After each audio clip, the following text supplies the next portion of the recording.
I'll use generalized terms, but you'll see different investors in real estate have different motivations and different goals.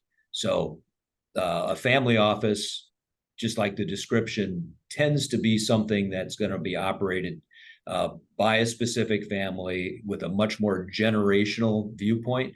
In other words, we're going to hold assets long term, and the purpose of it is to accumulate wealth over time. So you want to acquire a bunch of properties. Juxtapose that against, for example, a REIT, which is a real estate investment trust, which is a publicly traded company, tend to own assets longer term. Some family offices, when you get a few generations down, become REITs because it's a way to distribute the ownership, across more shareholders, and then eventually become public REITs, in which case they cash out.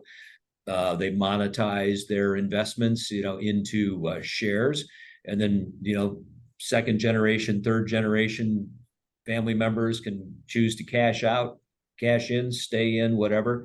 And both of those type of owners tend to own property for longer periods of time.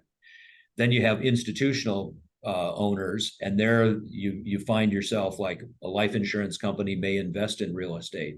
Some of it they want to invest, again, very long term.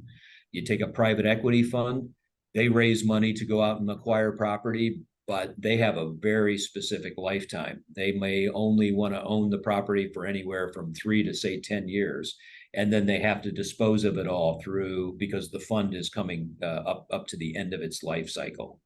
And then you have the merchant builders and developers who their goal in life is simply to acquire property, reposition it, sell it when they're done repositioning it, and move on to the next project.